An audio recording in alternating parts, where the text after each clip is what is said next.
जय हिंद। मैं विकास कुमार। और अभी तक यूट्यूब में जितने भी यूट्यूब चैनल है या भी जितने भी ऑनलाइन क्लासेस लेते हैं या ऑफलाइन क्लासेस जितने भी हैं संस्थान, सभी ने प्रत्यक्ष या अप्रत्यक्ष रूप से हर एक वैकेंसी के ऊपर और हर एक क्वेश्चन पेपर को लेकर के सभी ने अपने अपने मुद्दे को लेकर के सभी चैनल पे छाया रहा। चाहे वो पीजीटी का हो, नगर पालिका का हो, जेई का हो या फिर सीजीएल का हो। और अभी ट्रेंडिंग में चल रहा है सीजीएल और सहायक आचार्य का, टीचर का हो। सभी का आपको हर एक यूट्यूब चैनल पे लगभग यानी वो यहाँ का हो, झारखंड का चैनल हो या बिहार का हो या यूपी का चैनल हो, जहाँ का भी हो, ऑनलाइन प्लेटफॉर्म जो भी है, सिर्फ इतना ही वैकेंसी को लेकर के राउंडेड चल रहा है, ट्रेंडिंग चल रहा है। उसका रिजल्ट क्या हुआ, उसका वेरिफिकेशन क्या हुआ, कितने नंबर्स पे हुए, कितना नॉर्मलाइज में बढ़ा, क्या धांधली हुआ, सभी ने जिक्र किया। लेकिन मैं उस वैकेंसी का बात करने जा रहा हूँ जो ये सब कभी मुद्दा उठाया ही नहीं गया। और वो वैकेंसी आप लोग को पता होगा, बहुत इंपॉर्टेंट वैकेंसी है, जिसको आज तक हमारे उस मंत्री, श्रम विभाग का मंत्री भी चुप्पी साधे हुए हैं। उनका मैं जहाँ भी प्रोग्राम होता है उनका हर एक वीडियो को मैं वॉच करता हूँ। वॉच करने के बाद पेपर में भी वो इश्तिहार छपता है, लेकिन कहीं भी वो अपना विभाग के बारे में एक छोटा सा भी वर्ड का कहीं यूज नहीं करते हैं, और ना ही उसके बारे में कभी सोचने का प्रयास नहीं है। यहाँ तक कि वो दो बार मंत्री का शपथ भी उसी विभाग से लिए, लेकिन वो आज तक उस विभाग के बारे में बात करना तो छोड़िए, सुनना भी पसंद नहीं करते हैं। ऐसा आखिर वह कौन सा विभाग है जिसके बारे में इतना कुछ होते हुए भी कोई भी यूट्यूब चैनल आज तक इसके बारे में बताया नहीं? सिर्फ छोटा सा कहीं पे ऐड कर देता है, टाइटल में ऐड हो जाते हैं, थंबनेल में ऐड हो जाते हैं, बस इतना ही। लेकिन उसके बारे में आज तक कोई बताने का जिक्र ही नहीं समझा कि उसके बारे में बताया जाए, क्योंकि उसके बारे में शायद बताने के लिए नॉलेज भी होना चाहिए।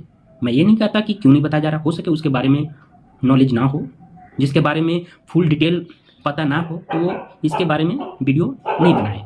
लेकिन मैं कोशिश करता हूँ आज सारा डिटेल में इसके बारे में बताने का प्रयास करूँगा। ये वैकेंसी उस क्षेत्र से जुड़ी हुई है जिसको कहा जाता है वर्ल्ड का बेस है, आधार है, उसी पे सारा सिस्टम चल रहा है। अभी के डिजिटल युग से लेकर के जितने भी सिस्टम है टोटली उस सिस्टम पे ही आधारित है। आज आपके सामने हम जो फ़ोन यूज कर रहे हैं, ये फ़ोन है और कुछ जितने भी हम लोग यूज करते हैं, पेन यूज करते हैं, एक घर का सुई से लेकर के बड़े बड़े बिल्डिंग कंस्ट्रक्शन का काम होता है, रेलवे का काम होता है, पुल का काम होता है, जितने भी छोटे से हम बता रहे, एक सुई से लेकर के जितने बड़ा ये सी बनता है, सारा मशीन से लेकर के जितनी भी है, सभी का आधार एक होता है। और कहीं उसका एक छोटा सा रूप होता है, लेकिन वो छोटा सा रूप देखने को मिलता है, लेकिन उसका पीछे का जो कहानी है वो शायद किसी को पता ना हो। मैं उस ट्रेड का बात कर रहा हूँ जो आता है टेक्निकल हैंड से। नॉन टेक के बारे में सभी बात करते हैं, लेकिन टेक्निकल के बारे में कोई नहीं बात करता है। मैं टेक्निकल के बारे में बात कर रहा हूँ जो 20 के पहले उसका नाम था ITI अनुदेशक, जिसको हम इंग्लिश में कहते हैं इंस्ट्रक्टर। अभी उसका नाम परिवर्तित करके कर दिया गया है औद्योगिक प्रशिक्षण अधिकारी, इंडस्ट्रियल ट्रेनिंग ऑफिसर। सुनने में तो अजीब लग रहा है कि कितना बड़ा पद है और इसका सुनने में बहुत सुंदर है, लेकिन क्या इसके पीछे की कहानी जानना बहुत इंपॉर्टेंट है, जिसके लिए बहुत सारे स्टूडेंट 2009 या 10 में एक बार वैकेंसी आई है झारखंड में, उसके बाद से वैकेंसी नहीं आई है, और आई भी तो 2016 में आई है। 2016 में इस वैकेंसी आई, वो भी था कॉन्टैक्ट बेसिस पर। कॉन्टैक्ट बेसिस पे होने पर जो यहाँ का स्टूडेंट है झारखंड का, जो CITS डिग्री होता है, जो इंडस्ट्रियल ट्रेनिंग ऑफिसर के लिए एक डिग्री होता है, CITS मस्ट होता है वो ट्रेनिंग ऑफिसर के लिए। इसको करने के लिए झारखंड में मात्र एक संस्थान है, वो है जमशेदपुर। भारत में लगभग हर एक राज्य में, लगभग बिहार छोड़ करके हमको लगता है हर एक जगह ही उपलब्ध है ये इंस्टीट्यूट। वो भी गवर्नमेंट और प्राइवेट बहुत सारे हैं, हरियाणा, पंजाब, उधर के बारे में तो कहना ही नहीं है, प्राइवेट भरे हुए हैं। वो डिग्री करने के लिए लड़का घर से 1 साल के लिए बाहर जाता है, वहीं रह करके पढ़ाई करता है, सारा कुछ करता है, और वो भी गवर्नमेंट सेक्टर से। करने के बाद उसको क्या मिलता है हाथ में? एक सिंपल सर्टिफिकेट मिलता है। शायद उसको ये भी पता नहीं कि शायद ये सर्टिफिकेट को हम यूज करने के लायक रहेंगे या रहेंगे भी नहीं, क्योंकि आप लोग को पता है कि जो गवर्नमेंट सर्विस का पॉलिसी होती है उसका एज, उम्र सब एक निर्धारित समय तक ही होता है। और अगर यदि आपके साथ वहाँ का गवर्नमेंट आपके साथ धोखेधाड़ी करती है तो आप समझ लीजिए कि आपका उम्र कहाँ चला गया। उसी प्रकार हम लोग का झारखंड स्टेट में होते गया। 16 में आया, उसमें अनियमितता था, न्यायमूल्य लेकर के उसको रद्द कर दिया गया। वहाँ से रद्द करने के बाद एक संघ है CITS संघ, उसमें बहुत सारे का कैंडिडेट हैं जो CITS करके घर बैठे अपने माँ बाप के टुकड़ों पर पल रहे हैं अभी तक, जो ये नहीं होना चाहिए। एक समय होता है, उस समय के अनुसार हम लोग को बदलना पड़ता है, लेकिन ये झारखंड सरकार की वजह से हम लोग बदल नहीं पाए क्योंकि वैकेंसी नहीं है, जिसकी वजह से हम लोग नहीं बदल पाए। आज तक वो समझ लीजिए 2009-10 के बाद से कितने साल हो गए, अभी तक वैकेंसी नहीं आया। तो सोचिए कि उसका उम्र कहाँ तक जाएगा। उसके बाद आया दौर 2020 से इधर का, उस अनुदेशक का नाम बदल दिया गया, उसको ITO कर दिया गया, इंडस्ट्रियल ट्रेनिंग ऑफिसर कर दिया गया। सुनने में बहुत अच्छा लगा, हमको लगा अब नौकरी स्टूडेंट को मिलेगा। उसके बाद क्या हुआ, वैकेंसी निकली, फॉर्म भरा गया, उसमें अपेयरिंग आ गया, फिर स्टे लग गया। स्टे लगने का कारण क्या है, आपके पास डिग्री है और जिसके पास डिग्री नहीं है, मतलब ये कहने का अर्थ हुआ कि आप अगर यदि सेंट्रल गवर्नमेंट का फॉर्म भरते हैं, जैसे कि हम एक सिंपल उदाहरण लेते हैं जो सभी को समझ में आ जाएगा। एक रेलवे का फॉर्म निकला है, मान के अभी भी रेलवे का फॉर्म निकला, फॉर्म भरा रहा है, क्या उसमें आपको पता है कि जो ITI में एडमिशन लिए हैं क्या वो भर सकते हैं? जिनका सेकेंड ईयर चल रहा है क्या वो भर सकते हैं? तो वहाँ है नॉट अलाउड। तो हमको कहना है कि जब तक आपके पास वो हाथ में डिग्री नहीं है तब तक आप एलिजिबल कैसे होंगे? एलिजिबल नहीं है, तो इसके कारण वहाँ से ये फॉर्म को स्टे कर दिया गया। स्टे करने के बाद जो अपेयरिंग CITS कैंडिडेट है उसको झारखंड सरकार अलाउ कर दिया। कोई मतलब नहीं है कि क्या रूल है नहीं है, उससे कोई मतलब नहीं, अलाउ कर दिया गया। अलाउ होने के बाद एग्ज़ाम भी हो गया।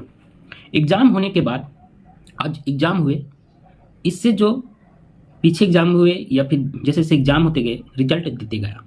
अब इसका नाम अभी तक आंसर क्यों आया है, आंसर की जो उधर का आया है वो सिर्फ दे दिया, रिस्पॉन्स की अभी तक नहीं आया है।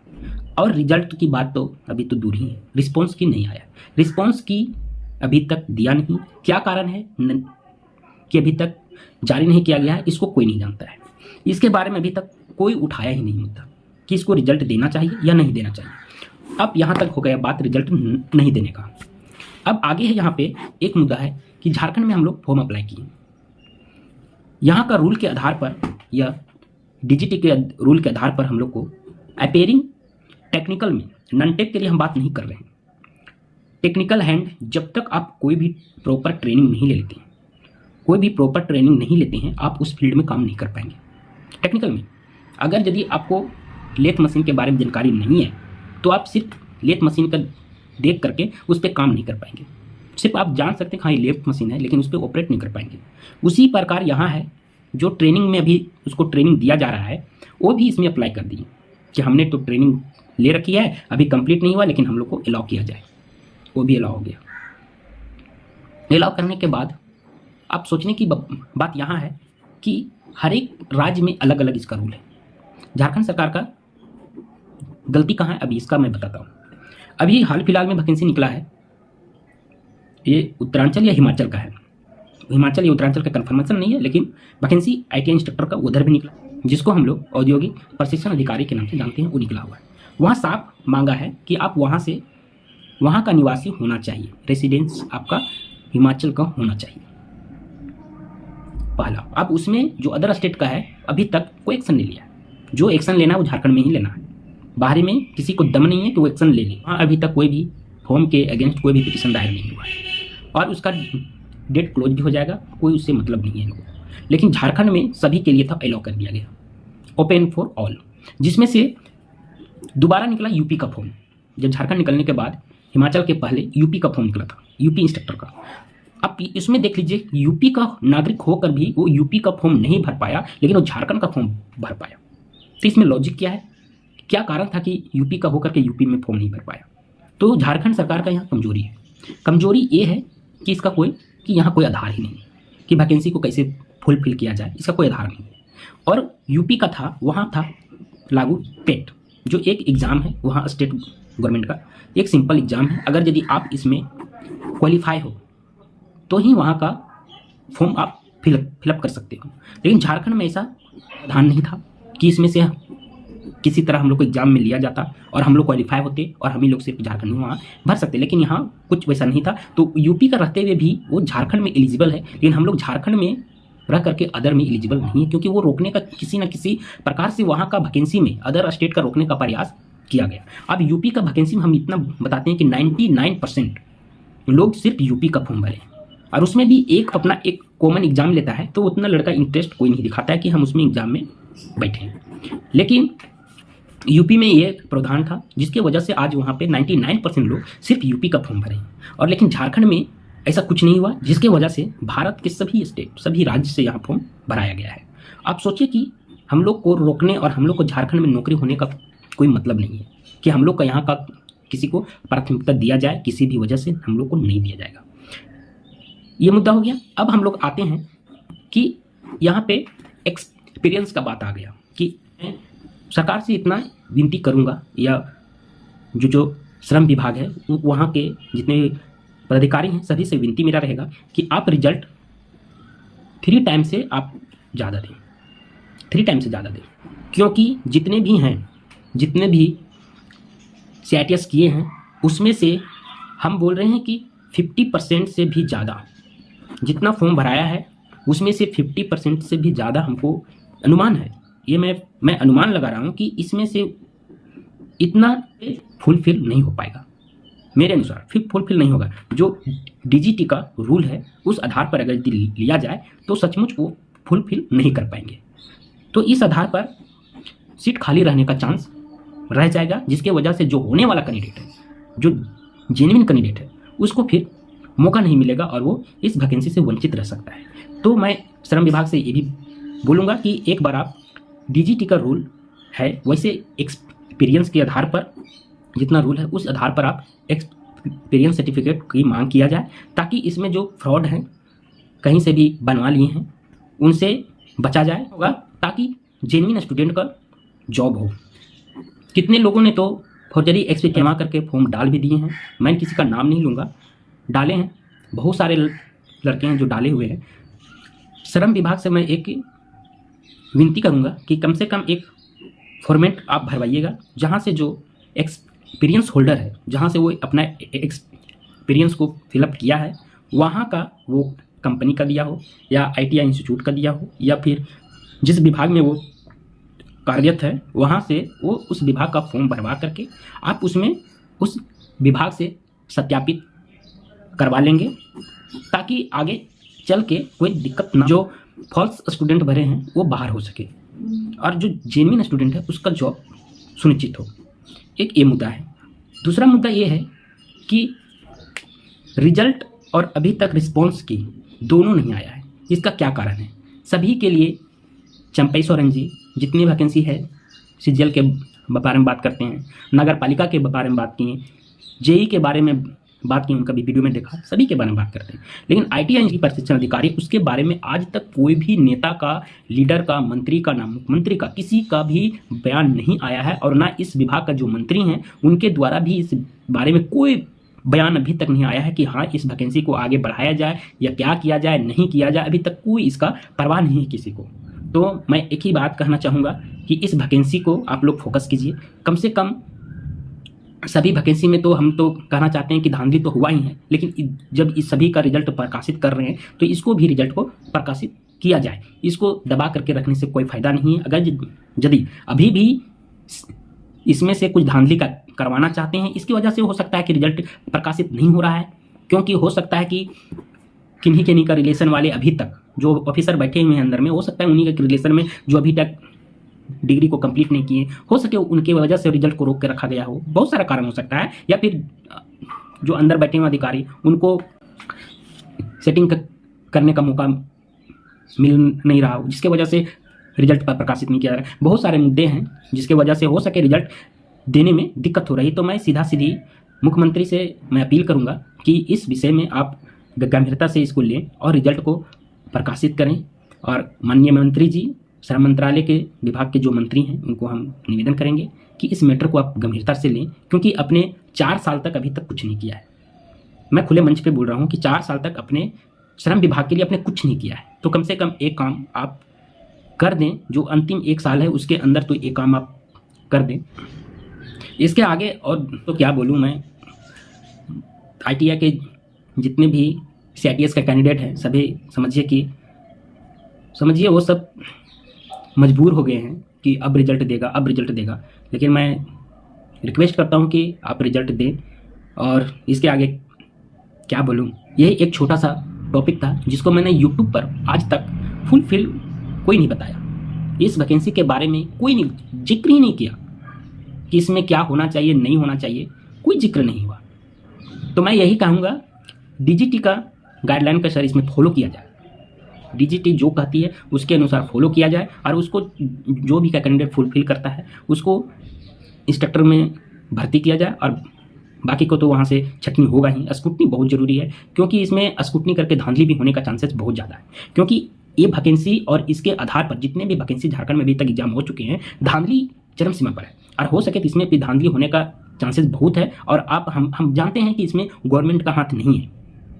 ये भी जानते हैं कि सरकार में जितने भी नेता मंत्री हैं उनका हाथ ना के बराबर है, क्योंकि उनको शायद पता नहीं होगा, मंत्री लोगों को पता नहीं होगा कि उनके जो नीचे जितने भी पदाधिकारी हैं वो क्या खेल रहे हैं। तो मैं ये आप लोग को बताना चाहूँगा क्योंकि इसमें स्क्रूटनी का करना बहुत ज़रूरी है, क्योंकि ये DGT का फॉलो नहीं हो पा रहा है। क्योंकि जब तक आप डिग्री कंप्लीट नहीं करते हैं तब तक आप अप्लीकेबल नहीं है, उस वैकेंसी के लिए आप अप्लीकेबल नहीं है। दोस्तों एक बात मैं आप लोग के साथ शेयर करना चाहता हूं, क्योंकि जितने भी अभी तक मैं टेक्निकल का फॉर्म जितने भी भरवाता है, जितने भी कंपनी हो या फिर नवरत्न हो, माना रत्ना कंपनी हो या फिर टेक्निकल का जितने भी ISRO, सेल, भेल, गेल जितने भी हैं, रेलवे, डिफेंस का जितने भी हैं, सभी में यहाँ तक कि जो अप्रेंटिस करता है ना, अप्रेंटिस का फॉर्म निकालता है, वहाँ भी ITI मस्ट करता है कि आप डेट को फॉर्म फिल कर रहे हो उस डेट तक आपके हाथ में वो सर्टिफिकेट होना चाहिए। तो मैं झारखंड सरकार से और श्रम विभाग से ये विनती करता हूँ कि फॉर्म भरने का डेट तक वो डिग्री सबके पास होना चाहिए था और होना चाहिए। अगर यदि ऐसा है तो उसको आप रखिएगा, नहीं तो स्क्रूटनी के द्वारा उसको छटनी करने का आप काम कीजिएगा। और ये टेक्निकल में होता है, क्योंकि जब तक आपके पास कंप्लीट डिग्री ना है तब तक आप कोई भी फॉर्म को फिलअप नहीं कर पाएंगे। लेकिन झारखंड एकमात्र राज्य ऐसा है जहाँ पे आप कोई भी एलिगेशन लगा करके आप अपना फॉर्म डलवा सकते हैं, और ये हम लोग के लिए सबसे कहा जाता है कि निंदनीय है।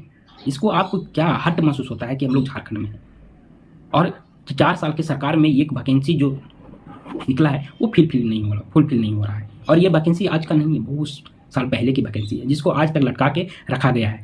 तो दोस्तों मैं एक बात कहूँगा कि आप लोग भी जितने भी हैं 2-2 मिनट का वीडियो, 1-1 मिनट का वीडियो आप लोग फेसबुक चलाते हैं उस पर डालें, क्योंकि हो सके तो हमारा वीडियो पहुंच नहीं पाए, आपका भी वीडियो मंत्री या नेता लीडर के पास या फिर वहाँ के पदाधिकारी जितने हैं सभी के पास किसी माध्यम से पहुंच जाए, ताकि उनको महसूस हो कि हाँ हमारे स्टूडेंट कितने तकलीफ में हैं, तो हम लोग को रिजल्ट को प्रकाशित कर देना चाहिए। तो तब तक के लिए जय हिंद।